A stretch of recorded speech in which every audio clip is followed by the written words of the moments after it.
Good morning, guys, and I bet you're just as excited as I am for the 9.2 update, so we're gonna just jump right into it. My name's Chedek, and this is the 9.2 update. So, we're gonna be tackling only Save the World because we're Save the World boys, and let's jump right into it. So, we have a new fetch quest line. Hopefully it's not a fetch quest line, but I haven't played it yet, and the only thing I've opened was, like, llamas. I haven't opened up a mission yet.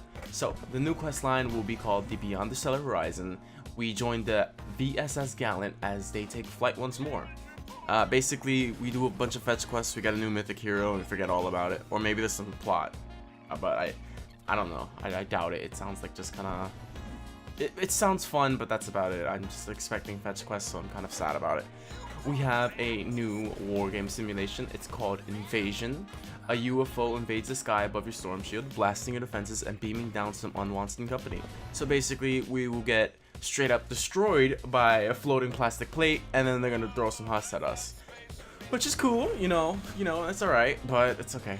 No, it's not okay. I don't like that at all, so I'll never be using it. Husk Swarm for the win. We get the new Wargame Simulation. Basically, for Epic means we will get more chances for tickets, a new banner, and variety to the daily quests, which is true, but probably no one does them anyways. We all kind of stick with denied and a swarm. You know, those ticket farming is AFK-able, and I wouldn't do anything else. New future wargame releases will be now line up with a nightly story rotation. So that means every story rotation, if there's a wargames update, it will come along with the wargame simulation. Now, let's tackle the new event llamas. So we have 4 new sci-fi heroes and 5 new sci-fi weapons. The weapons are pretty cool looking, but they kind of all look like, you know, toys you find in a Toys R Us store. Rest in peace, by the way.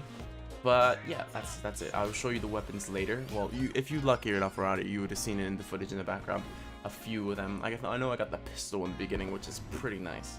Alright, matchmaking for war games and storm shields are now across zones, so if you really want the mini llamas, you'll definitely get them, and you'll definitely help out a lot of players. The rewards from weekly quests have been updated.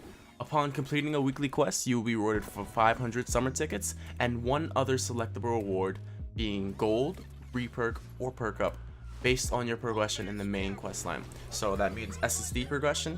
If you are, like, say for my example, past Twine 6, you'll have to do missions above level 100 in order to progress in your quest line, and then you'll get gold, reperk, or perk up based on that.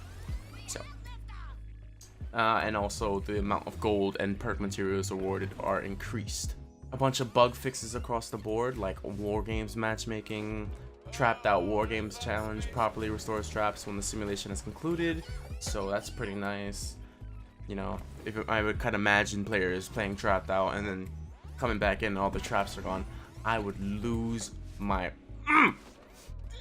moving on to UI, I'll just leave a screenshot of the bug fixes if you want to keep reading them. It's a lot of UI updates. Items in inventory overflow can now be used in the transforms. A lot of stuff that actually doesn't really seem important, so I will be skipping over that. Performance has been upgraded.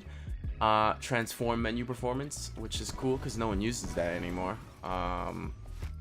Monster movement and animations will look nicer, like the Sploder's propane tank, the Taker's super attack, Beehive's cloud attack, Lobber's throne attack, and the Riot Husky's shield attack. Along with ability performance upgrades like Ninja's round trip perk, Outlander's shock tower. Whoa, whoa, whoa, whoa, whoa. That's important. I'm cool with that. I'm cool with that.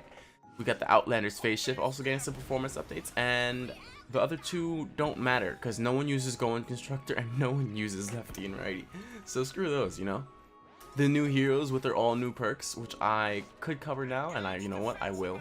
The new Mythic Outlander joins the crew, increases ability and energy damage across the board by 15%. For a standard perk. For the commander perk, along with the standard perk ability, Shock Tower explodes, dealing 107 energy damage to nearby enemies. I'm assuming that goes up with your ability damage, which sounds amazing. Team perk Zap requires 2 space heroes. Zap has your back, dealing 105 base energy damage to a random enemy every 6 seconds. So it's like a really nerfed down version of chain shooting from like the Founders Revolt. Just 105 base damage. I wouldn't say that's very good. 105 base damage. I don't know, I would have to try it. We have the new extraterrestrial Rio, the new soldier, which gives us energy damage to shields. Standard perk will give us 26%, and the commander perk will give us 78% against shields.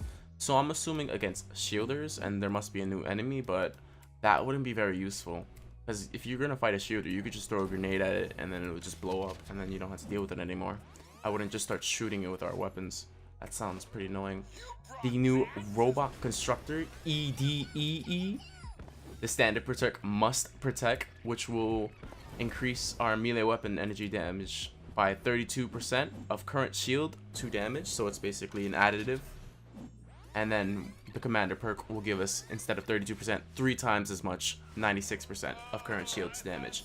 I don't think I would use that personally, but if you're gonna add a build and you have a lot of shield, then it would be nice. We have the new Outlander called Cyberclops, and it gives us the standard perk Plasma Arc. Energy damage has a 20% chance to zap nearby enemies for 58% damage dealt. And then it will do another 58% damage if the commander perk, and Teddy will also do energy damage. So if he doesn't have Teddy, Shock Tower, and Phase Shift, I'm gonna be upset. And the last but not least, Intergalactic Ken, which will do energy damage, restores 8.5% of missing shields. So that's pretty good, actually. That can be used in many ways. I'm assuming I would use Intergalactic Ken. I think he's the only hero in this who's actually pretty worth it, along with Cyberclops. But the Rio and the new constructor, I don't know. They sound pretty favorited and expedition used. Oh, and also Archaeologist is returning to the store. Along with Fossil Southie, this is gonna be a horrible time for farming, huh? Everyone's gonna go at it, and that is not cool. We will cover weapon items another time, or maybe in another video. Let's start talking about the new Tar Pit Trap. So, enemies that step into this trap get stuck for a duration of 6 seconds, which says it on the trap, and then the trap is reacted to bullets. So I'm assuming if you shoot the husks that were trapped in the trap, they will be set on fire after you shoot them. It's available in the event store on June 5th at 8 p.m. Eastern time, which meaning it's in the store now. I bought the trap. It seems to be epic, but I immediately legendary fluxed it, so I have my legendary version of the trap. Jumping into gameplay of the new trap, because honestly, I don't care about anything else. We can talk about guns another time. Traps are important. Alright, so after messing with it for a little while, I can tell you that the description straight up lies to you. So the description says it traps them for 6 seconds, but as you can see, 1, 2, 3, that was like around, that's totally not 6 seconds. And now we have to test it when we shoot them. Let's see if it sets them on fire. So we're going to be using a thunder weapon to see if it sets the husks on fire. These new zip zap boys gotta get the smoke though. Alright, they're stunned. They don't be seeming to get on fire. Maybe I shoot the trap. Let's try that. And the uses go down depending on husk. Oh! No, that's cool, but it's very the trap is bad. That was like, it was at 31 uses or 32 uses, and depending on how many husks, it'll lower the usage. So these traps are a bust until they patch that, because that's just not cool. So first off, what's wrong with the traps? They do not get stuck for 6 seconds. They get stuck for 3, and 2, the trap durability gets reset. No, it gets lowered depending on how many husks are on the trap. So that will not be good, and you also have to shoot it. It's like an active trap. You can't use the trap yourself. So Tar Pit, yeah, collection book. That's about it. All right, thank you guys for watching. I hope you enjoyed. If you have, please subscribe to my channel, and stay tuned for more content. I'll see you guys later.